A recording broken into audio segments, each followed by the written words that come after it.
देखा है इस माहौल जबरदस्त शानदार। सरकार आई होप कस्टम समझ में आ रहा है एंड सर रिवीजन आपके एंड पर हो रहा है। सरकार ये जो आपको लेक्चर शुरू हुआ उससे पहले कुछ फिगर्स दिखेंगे, ये सर केवल फिगर्स नहीं, ये उन बच्चों की दिन रात की मेहनत है जो सफल हुई है and sir next will be you. So लगा दो अपना पूरा दम क्योंकि बनाना है माहौल एकदम जबरदस्त शानदार वाला। ये सर चैप्टर नंबर 26 कस्टम्स का नेक्स्ट पॉइंट का general provisions under customs act 1962 section number 12 charging section बोलता है क्या sir, custom duty shall be levied on import of goods into India and export of goods from India to place outside India and custom duty will be levied as per the rates given in custom tariff act. Okay sir, सबसे पहली बात taxable event under custom क्या हो गया sir, import of goods into India and export of goods from India. Sir in case of import अगर हम detail में बात करें तो import begins when goods enter the Indian territorial waters and sir import completes when goods are getting cleared from the customs area after filing of bill of entry for home consumption and taxable event. Sir, when bill of entry for home consumption is filed, clear sir, when bill of entry for home consumption file होता है उस time पे custom का assessment होता है, उस time पे जो कस्टम की रेट होती है उस रेट से कस्टम लगेगा बच्चों. So import completes when goods become the mass of the goods within the country. बेटा क्लियर, तो क्लियर हो गया सर. कस्टम लग गया गुड्स पर सर, गुड्स डोमेस्टिक गुड्स का पार्ट बन गया, उसको मतलब मान लेंगे इंपोर्ट कंप्लीट हो गया. अब इंपोर्ट होने के बाद उन गुड्स को टेक्निकली इंपोर्टेड गुड्स नहीं बोलते, जब तक गुड्स का कस्टम क्लियरेंस नहीं होता तब तक के गुड्स को कहते हैं क्या, इंपोर्टेड गुड्स. उसके बाद उसको नॉर्मल गुड्स कहते हैं सर. एक्सपोर्टेशन के केस में export begins sir when shipping bill is filed, goods are presented at custom port and shipping bill is filed and export completes when goods cross the Indian territorial waters. और ध्यान देना बेटा, अगर Indian territorial water cross नहीं किया, उससे पहले ही goods destroy हो गया, तो ऐसे केस में एक्सपोर्ट नहीं हुआ. और अगर आप ड्यूटी ड्रॉबैक का क्लेम कर रहे हो तो ड्रॉबैक नहीं मिलेगा क्योंकि एक्सपोर्ट ही नहीं हुआ. वही अगर इंडियन टेरिटोरियल वाटर क्रॉस कर दिया होता तो ऐसे केस में एक्सपोर्ट हो गया होता.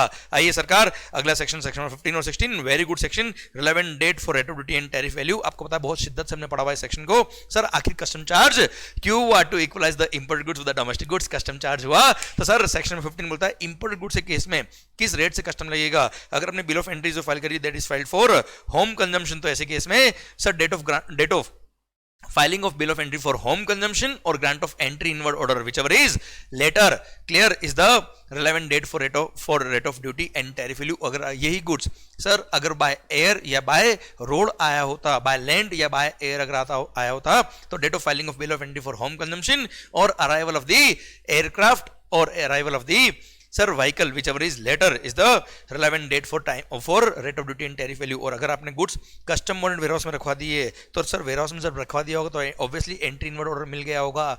सर व्हीकल या एयरक्राफ्ट आ गया होगा, उसके बाद ही वेयरहाउस में रखा होगा, तो वेयरहाउस जब क्लियर कराओगे फॉर होम कंजम्पशन, सर जिस दिन bill of entry for home consumption x bond bill of entry for home consumption file करी होगी उस रेट से कस्टम लगेगा. क्लियर सर, ध्यान देना बेटा. पर वेयरहाउसिंग चैप्टर में हम बात करेंगे कि अगर last permitted day of warehousing, last permitted day of warehousing के बाद अगर आपने bill of entry for home consumption file करी तो ऐसे केस में last permitted day of warehousing जो last permitted day of warehousing जो रेट ऑफ ड्यूटी होगी उस रेट से कस्टम लगता है बच्चों. Sir in any other case के केस में date of payment of duty is the relevant date. Sir in case of export, अच्छा एक बात ध्यान देना बेटा, ये जो प्रोविजन हम पढ़ रहे हैं सेक्शन 15 और 16, भले आपने वेसल से इंपोर्ट किया, वेसल एयरक्राफ्ट से इंपोर्ट किया या व्हीकल से इंपोर्ट किया या एक्सपोर्ट किया, सेम प्रोविजन में अप्लाई होंगे. Sir in case of export relevant date होगा क्या, जिस दिन परमिशन फॉर एक्सपोर्टेशन मिला है, लेट एक्सपोर्ट ऑर्डर आपको मिला है. Clear, that is the relevant date for rate of duty अगर एक्सपोर्ट पे कस्टम लगता है तो. And sir rate of sir in any other case date of payment of duty. चलो सर ये तो हो गया क्या rate of duty and tariff value के बारे में. अब सर साथ साथ बताता हूं कनेक्ट करने के लिए. रेट ऑफ एक्सचेंज कब का सर, रेट ऑफ एक्सचेंज जिस दिन आपने शिपिंग बिल फाइल किया उस दिन का rate of exchange in case of export sir. और जिस दिन परमिशन फॉर एक्सपोर्ट मिला, लेट एक्सपोर्ट ऑर्डर मिला, उस दिन का रेट ऑफ ड्यूटी. इंपोर्ट के केस में bill of entry for home consumption और grant of entry inward whichever is later is the rate of duty. पर रेट ऑफ एक्सचेंज किस दिन का, जिस दिन आपने first bill of entry file करी, भली वो वेयरहाउसिंग वाली हो या भली वो होम कंजम्पशन वाली, उससे फर्क नहीं पड़ता. और सीबीआईसी की रेट ऑफ एक्सचेंज हम हमेशा लेता है बेटा. ओके सरकार ध्यान देना बेटा, अगर कोई गुड्स आपने इंपोर्ट किया है एज ए बैगेज या इंपोर्ट एक्सपोर्ट बाय पोस्ट है तो इस पे सेक्शन 15 और 16 अप्लाई नहीं होते, उसके लिए रिलेवेंट डेट रेस्पेक्टिव प्रोविजन में दे रखा है. सर एसआर स्टील लिमिटेड के केस में जजमेंट आया हुआ है साहब कि अगर आपने कोई गुड्स डीटीए से एसईजेड सप्लाई किया है तो sir DTA to SEZ supply करने पर उसको एक्सपोर्ट मानते हैं for the purpose of benefits given under customs like duty drawback etcetera. पर कस्टम ड्यूटी चार्ज करने के पर्पस से सर एक्सपोर्ट का डेफिनेशन क्या है, कस्टम के अंदर taking goods from India to a place outside India and SEZ is not a place located outside India. इसलिए सर डीटी टू एसईजेड अगर आपने कोई गुड्स ऐसा एक्सपोर्ट किया जिसको शेड्यूल 2 में कवर करके एक्सपोर्ट ड्यूटी लगाया है, तो ऐसे केस में एक्सपोर्ट ड्यूटी नहीं लगेगा क्योंकि वो एक्सपोर्ट नहीं हुआ है for the purpose of customs act. Tirupati उद्योग लिमिटेड और एसआर स्टील लिमिटेड दोनों केस में जजमेंट था बेटा ये वाला। आइए सरकार section 17 assessment of duty. Sir यहाँ पे बोला है क्या, आप बिल ऑफ एंट्री फाइल करो या शिपिंग बिल फाइल करो, मतलब इंपोर्ट करो एक्सपोर्ट करो, सेल्फ असेसमेंट करके लेके आना पड़ेगा। मैक्सिमम पॉसिबल डॉक्यूमेंट आपको अटैच करना पड़ेंगे, डिक्लेरेशन देने पड़ेंगे regarding value and HSN code. Sir उसके अकॉर्डिंग डिपार्टमेंट क्या करेगा, आपने जो बिल ऑफ एंट्री या शिपिंग बिल फाइल करी उसको वेरीफाई करेगा, सर चेक करेगा हर एक एंट्री को और देखेगा कि जो आपने असेसमेंट किया है वो सही किया है कि नहीं किया है। सर रिस्क असेसमेंट बेस पर, सर रिस्क इवैल्यूएशन मेथड की बेस पर ये क्या करेंगे, कुछ बिल ऑफ एंट्री और शिपिंग बिल को सेलेक्ट करेंगे, उसका एक एक एंट्री चेक करते हैं। क्लियर, ओके सर कुल मिला के आपने बिल ऑफ एंट्री फाइल किया या शिपिंग बिल फाइल किया, सेल्फ असेस करके किया, उसको वेरीफाई करेंगे, चेक करेंगे, इफ एवरीथिंग फाउंड ओके तो उसी को जो आपने असेसमेंट किया उसी को एक्सेप्ट करके बिल ऑफ एंट्री या शिपिंग बिल रिटर्न कर दिया जाएगा, वही आपका असेसमेंट हो गया। पर सर उनको लगता है मामला गड़बड़ है, तो ऐसे केस में department can reassess the goods also, और उन्होंने अगर रीअसेसमेंट किया है और सर अगर आपने एक्सेप्ट कर लिया तो ठीक है, अगर आपने एक्सेप्ट नहीं किया तो सर ऐसे केस में रीअसेसमेंट के 15 डेज में उनको एक sir within 15 days from the date of reassessment एक स्पीकिंग ऑर्डर पास करेगा ऑफिसर कि सर हमने ये रीअसेसमेंट जो किया वो क्यों किया, सो दैट अगर एसएससी को कभी अपील फाइल करनी हो तो अपील वगैरह फाइल करने के लिए ग्राउंड ऑफ अपील तो उसके पास होना चाहिए बच्चों। क्लियर, डन, सरकार भारत माता की जय। सर आइए प्रोविजनल असेसमेंट, अगर आपने जो sir bill of entry file करी या शिपिंग बिल फाइल किया बेटा, इंपोर्ट कर रहे हो एक्सपोर्ट कर रहे हो, सर उन गुड्स का आप सेल्फ असेसमेंट नहीं कर पा रहे हो, या तो एचएसएन कोड में कोई इशू है, आप क्लासिफाई नहीं कर पा रहे हो गुड्स को, या वैल्यूएशन में कोई इशू आ रहा है बेटा, आप वैल्यू डिटरमाइन नहीं कर पा रहे हो, या डिपार्टमेंट ने कोई आपसे डॉक्यूमेंट्स वगैरह मंगाए, इन्फॉर्मेशन मंगाई, आप प्रोवाइड नहीं कर पा रहे हो, उसमें टाइम लग रहा है, या डिपार्टमेंट को वेरिफिकेशन करने के लिए कुछ सैंपल ड्रॉ करने हैं और सैंपल ड्रॉ करके उनको लेबोरेटरी में भेजना है for the purpose of checking etcetera, तो सर ऐसे केस में एक बार ऑफिसर एसएससी के कहने पर एक बार इंपोर्टर या एक्सपोर्टर रिक्वेस्ट करेगा तो इसके रिक्वेस्ट पर एक बार प्रोविजनल असेसमेंट कर देगा। प्रोविजनल असेसमेंट अगर आपने किया है, आपने करवाया तो एक बार आपसे वो बॉन्ड, आपने अगर अप्लाई किया प्रोविजनल असेसमेंट के लिए तो एक बार आपसे बॉन्ड साइन करवाएंगे कि कभी भी डिफरेंस अमाउंट ऑफ टैक्स बनता है तो आपको पे करना पड़ेगा along with interest. Clear sir, अब आपसे बॉन्ड साइन करवाएंगे regarding difference amount of duty का, और आप सर जब भी फाइनल असेसमेंट होगा उस टाइम पे अगर आपने अभी कस्टम पे किया 1000 रुपये, फाइनल असेसमेंट हुआ 1200, तो 200 जो डिफरेंस पे करेंगे अलोंग विद इंटरेस्ट पे करेंगे eight the rate of 15% per annum. Clear, done. अब सर सुनना बात को ध्यान से, मान लो प्रोविजनल असेसमेंट हुआ कितने में, 1000 में। क्लियर सर, जब तक कि फाइनल असेसमेंट नहीं होता तब तक उन गुड्स पर आपको 1000 के हिसाब से ही कस्टम पे करना पड़ेगा। अब सर डिपार्टमेंट जब फाइनल असेसमेंट करेगा आपसे डॉक्यूमेंट इन्फॉर्मेशन रिकॉर्ड्स वगैरह मांगेगा, आपको प्रोवाइड करनी पड़ेगी, एक्सप्लेनेशन देने पड़ेंगे, आपको कोऑपरेट करना पड़ेगा। अब साहब फाइनल असेसमेंट मान लो हो गया, सर ड्यूटी का अमाउंट निकला कितना 1200, सर आपने पे किया था कितना 1200, आपको डिफरेंस अमाउंट पे करना पड़ेगा along with interest at the rate of 15% per annum, simple interest number of days के हिसाब से, किस अमाउंट पे 200 रुपए पे। अच्छा कब से, ध्यान देना बेटा, यहां गलती होती है एग्जाम्स के अंदर, जिस दिन प्रोविजनल असेसमेंट हुआ था मान लो 14 फेब को, क्लियर, फाइनल असेसमेंट कब हुआ है 10 जुलाई को, तो सर आप डिफरेंस अमाउंट ऑफ टैक्स कब पे करे हो 25 जुलाई को। अब सर इंटरेस्ट जो पे करना है वो कब से पे करना है, प्रोविजनल असेसमेंट हुआ था 14 फेब को, उससे कंसर्न नहीं है, 1 फरवरी से, मतलब जिस महीने में प्रोविजनल असेसमेंट हुआ उस महीने की 1 तारीख से आपको इंटरेस्ट पे करना पड़ेगा। कब तक का, जब तक आप डिफरेंस अमाउंट ऑफ टैक्स नहीं पे करते तो तब तक का interest at the rate of 15% per annum, simple interest number of days के हिसाब से। अच्छा एक बात ध्यान, 14 फेब को मान लो प्रोविजनल असेसमेंट हुआ 1000 में, सर आपको अप्रैल महीने में एहसास हुआ कि नहीं मेरे को लगता है कि फाइनल असेसमेंट तो 1200 में होगा, आपने डिफरेंस अमाउंट ऑफ टैक्स उस टाइम पे कुछ पे कर दिया प्रोविजनल बेस पे, तो सर जो डिफरेंस अमाउंट ऑफ टैक्स आपने कुछ पहले पे कर दिया 200 रुपए, तो सर उस उतने अमाउंट पर इंटरेस्ट की कैलकुलेशन जब आपने अप्रैल में पे किया तब तक कर लगेगा। उसके बाद अगर कोई एक्सेस अमाउंट और बनता है तो सर बाकी अमाउंट पर बाकी वाले पीरियड के लिए इंटरेस्ट और लगेगा। सो सिंपली आप एस्टिमेटेड, अगर आपको लगता है कि मेरा फाइनल असेसमेंट कुछ एक्स्ट्रा अमाउंट पे होगा और वो एक्स्ट्रा अमाउंट अगर आप पहले ही पे कर देते हो तो उतना अमाउंट पे इंटरेस्ट की कैलकुलेशन उस दिन तक ही होगी जिस दिन आप वो एक्स्ट्रा अमाउंट पे कर देते हो बेटा। Clear, done. अब सर मान लो फाइनल असेसमेंट हुआ कितने में, सर प्रोविजनल असेसमेंट था कितने में 1000 में, फाइनल असेसमेंट हुआ कितने में, सर 1000 में हुआ तो कोई टेंशन नहीं बेटा। सर मान लो फाइनल असेसमेंट हुआ कितने में 700 में, तो ऐसे केस में 300 का रिफंड मिलेगा। 300 का रिफंड किसको मिलेगा, the person who has borne the burden of extra duty, provisions of doctrine of unjust enrichment follow किया जाएगा, और ऐसे केस में refund will be granted to the person who has borne the burden of extra duty, नहीं तो this amount will be credited to consumer welfare fund. और अगर आपने प्रूव कर दिया या किसी पर्सन ने प्रूव कर दिया कि he is the exception to the doctrine of unjust enrichment, उसने बर्डन बोर्न किया, उसको रिफंड मिलेगा। अब सर जिस दिन फाइनल असेसमेंट हुआ है, ड्यूटी का एडजस्टमेंट हुआ, उसके 1 साल में रिफंड के लिए आप अप्लाई कर सकते हो। अब रिफंड के लिए अगर आपने अप्लाई किया है तो जिस दिन आपने रिफंड के लिए अप्लाई किया, मान लो आपने सर 21 जुलाई को रिफंड के लिए अप्लाई किया, अब सर फाइनल असेसमेंट जो हुआ था वो हो गया था कब 15 मई को। 15 मई को फाइनल असेसमेंट हो गया, ड्यूटी का अमाउंट निकला कितना 700, आपने पे किया था 1000, 300 का रिफंड बनता है। आप एक साल में रिफंड के लिए कभी भी अप्लाई कर सकते हो। आपने 21 जुलाई को रिफंड के लिए अप्लाई किया। अब सुनना बात को ध्यान से, अब आपने रिफंड के लिए कब अप्लाई किया उससे कंसर्न नहीं है। जिस दिन फाइनल अमाउंट निकला, डिफरेंस अमाउंट ऑफ टैक्स 300 रुपए फाइनल असेसमेंट होने के बाद, उसके 3 महीने में अगर गवर्नमेंट ने रिफंड नहीं दिया तो सर उसके नेक्स्ट डे से गवर्नमेंट विल पे you the interest at the rate of 6% per annum। मतलब आपने भले ही सर 21 जुलाई को अप्लाई किया, सर उससे कंसर्न नहीं है। जिस दिन फाइनल असेसमेंट हुआ वहां से 3 महीने काउंट करते हैं। अब भले आपने जानबूझ के लेट अप्लाई किया, we don't care, government will pay the interest at the rate of 6% per annum from the next day after the expiry of 3 month from the date of final assessment. बेटा हाँ है ना भाई, done clear. ये special बात थी interest की इस सेक्शन के अंदर। ओके, अब आता थी क्या वेयर हाउसिंग की। अगर आपने मान लो प्रोविजनल असेसमेंट कराया था, ड्यूटी का अमाउंट निकला था, आपने बॉन्ड साइन किया था कितना का, thrice of amount of duty का, और आपने गुड्स का वेयर हाउसिंग कराया, गुड्स अभी वेयर हाउस में ही है, और अब गुड्स का फाइनल असेसमेंट हो गया। सर अब भली ड्यूटी का अमाउंट 1200 आ गया, अब सर क्या होगा, 200 जो डिफरेंस था उसका थ्राइस मतलब 600 का आपको एडिशनल बॉन्ड और साइन करना पड़ेगा।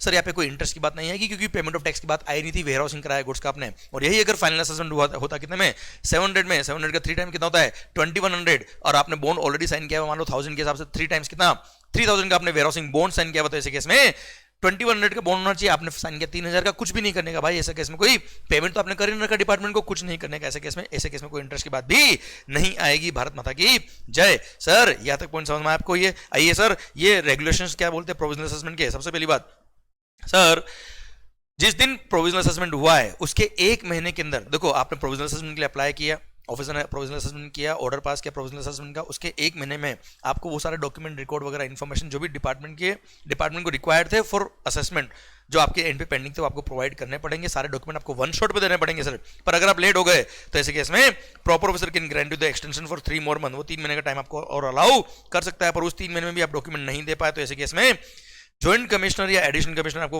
अनदर 3 महीने का टाइम और दे सकते हैं। मतलब 1 month plus 3 month plus 3 month का टाइम ऑलरेडी हो गया। पर कोई रीजनेबल केस था और इस टाइम में भी आप डॉक्यूमेंट, रिकॉर्ड वगैरह प्रोवाइड नहीं कर पा रहे तो ऐसे केस में commissioner can allow you the further time sir which he may deem fit. मतलब वहां पे कोई टाइम लिमिट नहीं दे रखा, कमिश्नर कितना टाइम के लिए अलाउ करेगा, जितना उसको रीजनेबल लगेगा उतना टाइम के लिए अलाउ कर देगा।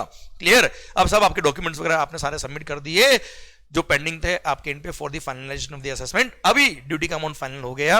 अच्छा आपने डॉक्यूमेंट सबमिट कर दिए। अब ऐसे केस में डिपार्टमेंट के ऑफिसर क्या करेंगे, proper officer will finalise the assessment. अब बोल दिया क्या, जब आपसे वो डॉक्यूमेंट सारे आ गए, या मान लो लेबोरेटरी टेस्टिंग के लिए कोई गुड्स के सैंपल भेजते, वो लेबोरेटरी की रिपोर्ट आ गई है, या जिस वजह से प्रोविजनल असेसमेंट हुआ था वो वजह खत्म हो गई, तो उस दिन के 2 महीने के अंदर अंदर सरकार उस ऑफिसर को फाइनल असेसमेंट करना पड़ेगा। पर अगर किसी रीजन से प्रॉपर ऑफिसर फाइनल असेसमेंट नहीं कर पा रहे इन 2 महीनों में, तो commissioner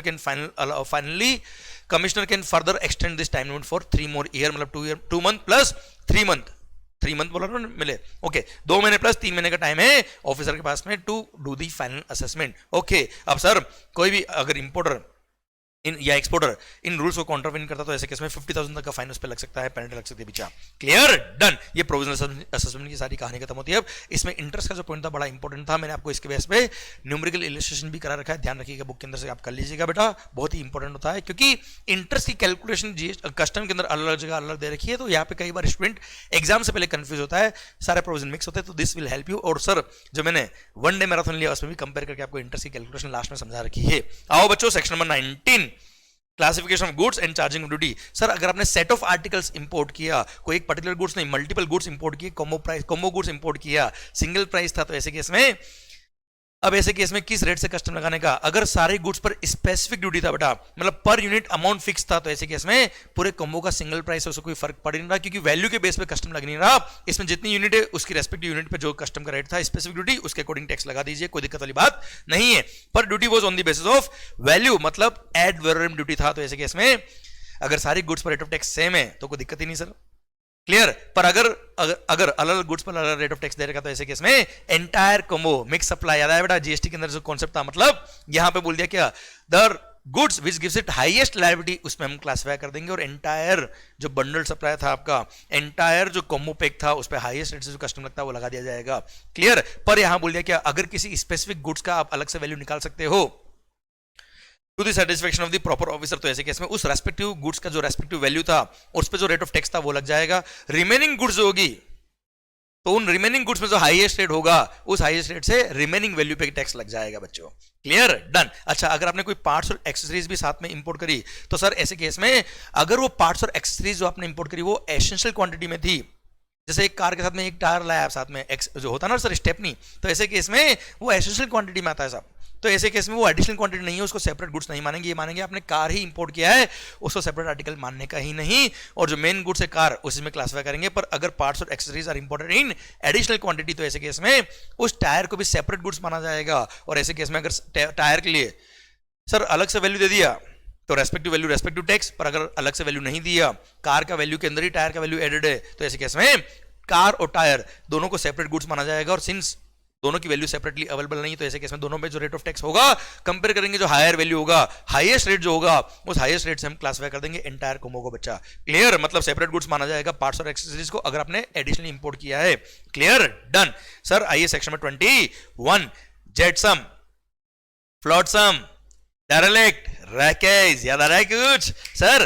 जेटसम, flotsam, derelict, wreckage. Wreckage वो नहीं हो सर, सुनिए, jetsam means goods which are thrown in the sea in bad weather condition. Flotsam goods remaining afloat when ship has sunk. Sir derelict, sir unattended boat, steamer और vessel in the sea is called derelict। और wreckage broken parts of the sunk ship, broken hearts नहीं बोला है, broken parts of the sunk ship are called wreckage. अब ये 4 goods sir, इनमें से कोई भी गुड्स अगर इंडिया में आती है, कोई पर्सन इंडिया में इन गुड्स को लेके आता है, तो जो पर्सन इनका ओनरशिप क्लेम कर रहा है, जो इन गुड्स का टाइटल क्लेम कर रहा है, जिसने प्रूव कर दिया कि गुड्स मेरी, उसको कस्टम भी पे करना पड़ेगा इन गुड्स की वैल्यू पे बेटा।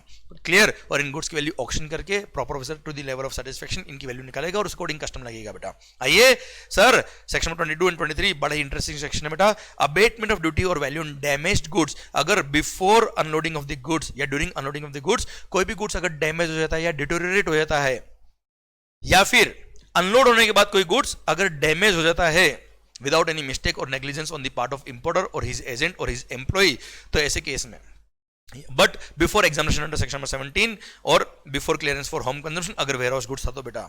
क्लियर, तो ऐसे केस में मतलब अगर कुल मिला के अनलोडिंग के बाद डैमेज हुआ है but before inspection under section 17 assessment होने से पहले, या फिर वेयर हाउस गुड्स था तो before clearance for home consumption, अगर कोई गुड्स डैमेज हो गया बिफोर विदाउट एनी मिस्टेक और negligence on the part of importer और हिज एजेंट और हिज एम्प्लॉय, या फिर बिफोर अनलोडिंग या ड्यूरिंग अनलोडिंग कोई गुड्स डैमेज हो गया या डिटोरिएट भी हो गया, तो ऐसे केस में sir proportionate abatement will be allowed in respect of damage goods और डिटोरिएटेड गुड्स बेटा। मतलब मान लो कोई गुड्स का वैल्यू था 10 करोड़ रुपए, उस पर कस्टम था मान लो पहले 1 करोड़ रुपया, अब उसकी वैल्यू रहेगी कितनी 6 करोड़, तो अब अकॉर्डिंगली कस्टम भी कम हो जाएगा और 40 लाख का आपको अबेटमेंट मिल जाएगा, अल्टीमेटली 60 लाख ही आपको कस्टम पे करना पड़ेगा। क्लियर, और सर इन गुड्स की डैमेज गुड्स की वैल्यू कैसे निकलेगी सर? प्रॉपर ऑफिसर डिटरमाइन करेगा इसकी वैल्यू या फिर ऑक्शन करके इसका वैल्यू निकाला जाएगा। आइए section 23 रेमिशन duty on lost, destroyed और अबेंडन गुड्स। अगर कोई भी goods before removal for home consumption, मतलब सर ध्यान देना बेटा, कोई गुड्स लॉस हो गया, डेस्ट्रॉय हो गया, अदर देन पिल्फरेज, देखो अनलोडिंग के बाद ड्यूरिंग कस्टडी अगर कोई गुड्स पिल्फर हुआ तो कस्टडी आर लायबल टू पे custom duty on such goods बेटा।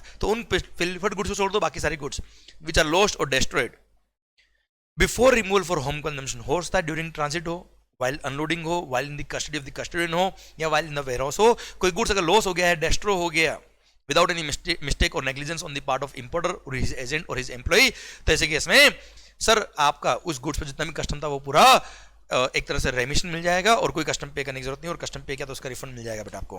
Clear, done. सर बस ध्यान बेटा, सर अगर कोई भी गुड्स अबेंडन्ड बाय ऑनर, मतलब relinquishment of the title of the goods, sir यह बोल दिया क्या before removal for home consumption. I repeat, sir कोई गुड्स इंडिया में आ गया या आ रहा है ड्यूरिंग दैट टाइम, या अनलोड होने के बाद भी before clearance for home consumption, या फिर sir before getting order for warehousing, मतलब वेयर हाउसिंग का ऑर्डर पास हुआ उससे पहले।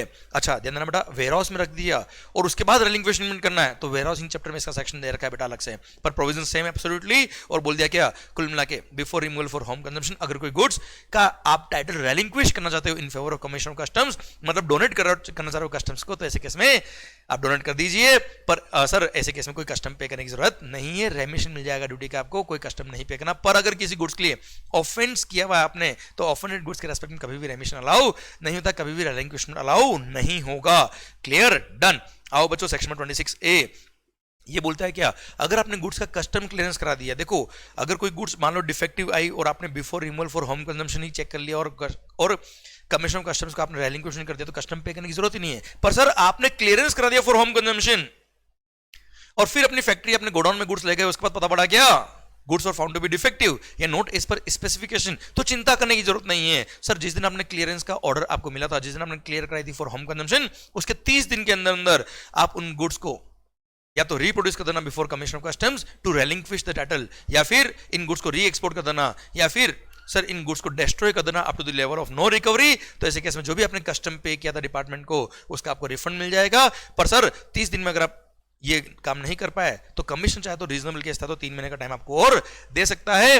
पर सर ऐसे केस में अगर आपको रेलिंक्विशन मिल गया, सर अगर आपने प्रॉपर ऑफिसर को या तो रेलिंक्विश कर दी, कमीशन ऑफ कस्टम को रेलिंक्विश कर दिया या री एक्सपोर्ट कर दिया या फिर डिस्ट्रॉय कर दिया up to the level of no recovery, तो ऐसे केस में जो भी कस्टम पे किया उसका आपको क्या मिल जाएगा, रिफंड। और जिस दिन से ये सर रेलिंक्विश किया है या आपने प्रॉपर ऑफिसर को के सामने इसको डिस्ट्रॉय किया है या फिर आपने री एक्सपोर्ट कर दिया, वहां से 6 महीने के अंदर आप रिफंड के लिए अप्लाई कर सकते हो। पर अगर कोई गुड्स जो हैजार्डस नेचर का था या पेरिशेबल नेचर का था या एक्सपायर्ड गुड्स था और एक्सपायर हो गया या ऑफेंडिंग गुड्स था जिसके लिए ऑफेंस किया हुआ, तो इसके लिए आपको कभी भी रिफंड नहीं मिलेगा। क्लियर, अदरवाइज आपको रिफंड मिल जाएगा जो आपने कस्टम ड्यूटी पे किया था eight the time of clearance of the goods. आइए बच्चों section number 24 denaturing the goods और म्यूटिलेशन ऑफ द गुड्स, बड़ा ही सुंदर सेक्शन है सर। एग्जांपल के साथ बताता हूं मैं आपको। अल्कोहल, सर अगर आपने अल्कोहल इंडस्ट्रियल यूज के लिए इंपोर्ट किया तो rate of customs sir lower है, पर अगर आपने ह्यूमन कंजम्पशन के लिए इंपोर्ट किया तो रेट ऑफ कस्टम्स हायर है। अब सर इंडस्ट्रियल यूज के लिए इंपोर्ट किया या ह्यूमन कंजम्पशन के लिए इंपोर्ट किया, पता कैसे पड़ेगा, दारू है बेटा।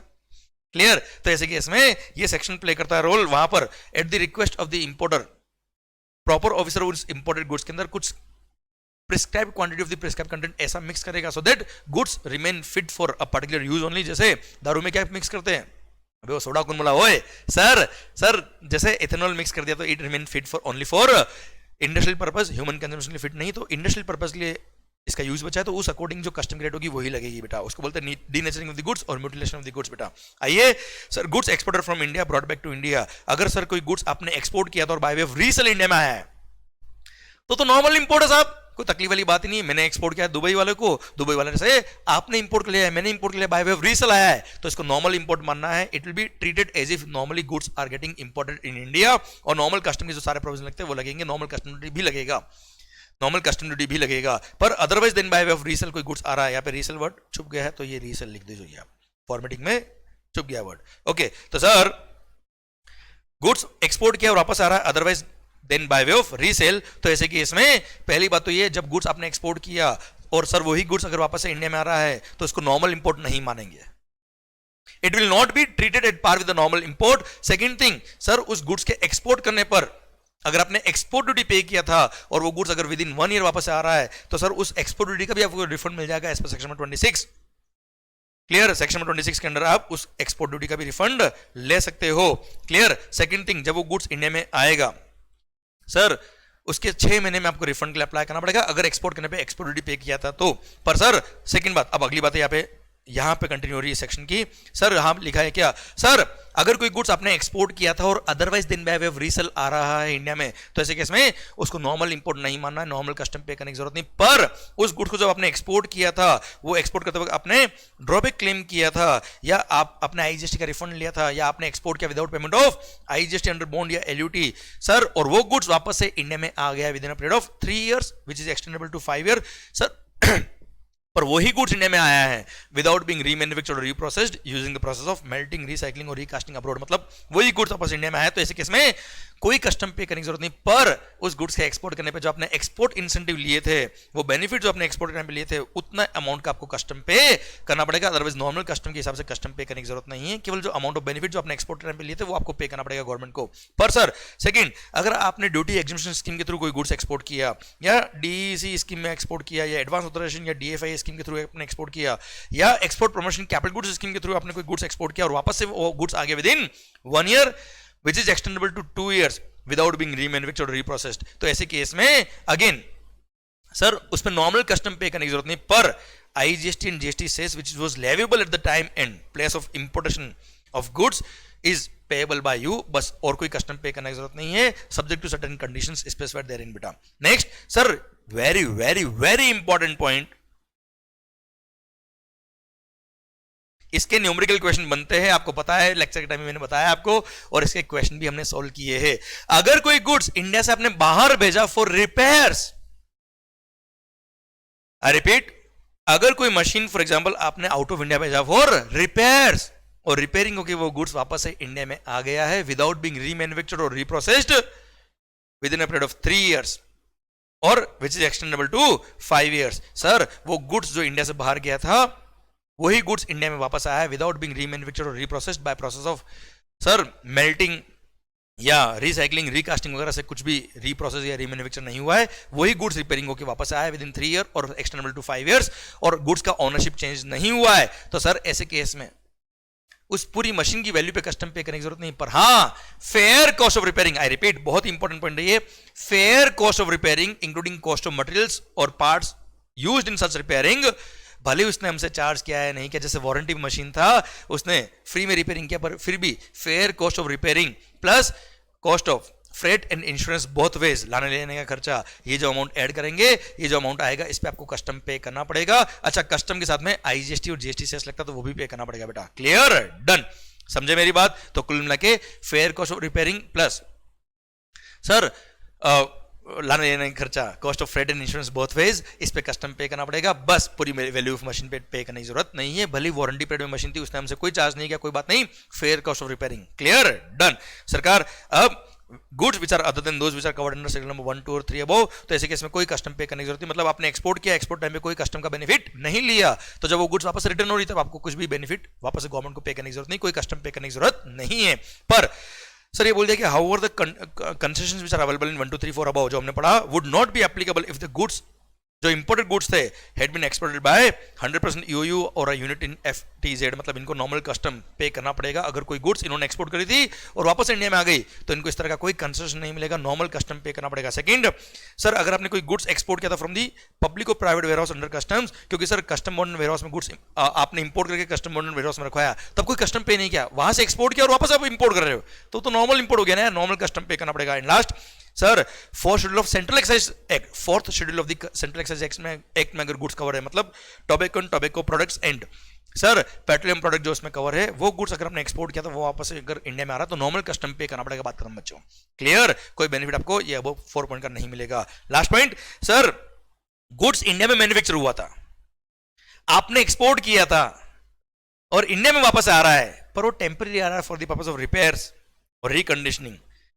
आपने इंडिया में बनाया, एक्सपोर्ट किया और वो गुड्स वापस आ रहा है for the purpose of repairs और रिकंडीशनिंग विद इन 3 years, और नेपाल के केस में 10 साल में अगर वो गुड्स आ रहा है, या फिर रिफाइनिंग, रीमेकिंग, रीप्रोसेसिंग और अदर सिमिलर प्रोसेस के लिए आ रहा है तो विद इन 1 year में आ जाना चाहिए। तो ऐसे केस में सब जब वो गुड्स आएगा तब उसको ना तो सेल रिटर्न मानना है नहीं कुछ सर, क्योंकि वो टेम्पररी आया है इसलिए कोई कस्टम पे नहीं करना है। इनफैक्ट जो कस्टम का आपने बेनिफिट लिया था एक्सपोर्ट टाइम में, जो बेनिफिट लिया था वो भी विड्रॉ नहीं होंगे सर। बस कंडीशन क्या है, वो गुड्स वापस से एक्सपोर्ट हो जाना चाहिए with in 6 months, plus commission चाहे तो फर्दर 6 महीने का टाइम आपको अलाउ और कर सकता है फॉर री export of goods, plus AC DC must be satisfied, assistant commissioner of the custom must be satisfied कि गुड्स की आइडेंटिटी वही है, जो गुड्स आया था वही जा रहा है। प्लस जब वो गुड्स आएगा रिपेयरिंग वगैरह के लिए, तब जो इंपोर्टर ऑफ द गुड्स होगा वो एक बॉन्ड साइन करेगा, एक अंडरटेकिंग देगा डिपार्टमेंट को कि साहब ये गुड्स का मैं रिपेयरिंग या प्रोसेसिंग करके वापस से with in the prescribe time जो दे रखा 6 महीने का उसमें री एक्सपोर्ट कर दूंगा, और इनकेस अगर री एक्सपोर्ट नहीं करता हूं मैं इन गुड्स को तो सर जो मैंने एक्सपोर्टर में बेनिफिट लिए थे वो मेरे विड्रॉ कर दी जाए, वो आप मेरे से रिकवरी कर सकते हो along with the interest. Clear, ये यहाँ पे लिखा हुआ है बेटा, clear. And ownership of the goods must not change बेटा, क्लियर। और हाँ, कोई गुड्स आपने बाहर भेजा था, वो जब वापस से रिपेयरिंग के लिए आ रहा था, हो सकता है उसका नेचर ऐसा था कि थोड़ा बहुत क्वांटिटी में कम हो गया, या थोड़ा बहुत रिपेयरिंग जब यहाँ पे करी तब थोड़ा बहुत रिपेयरिंग में कुछ लॉस हुआ, चलेगा सर, वो सब नॉर्मल लॉस अलाउड है बेटा।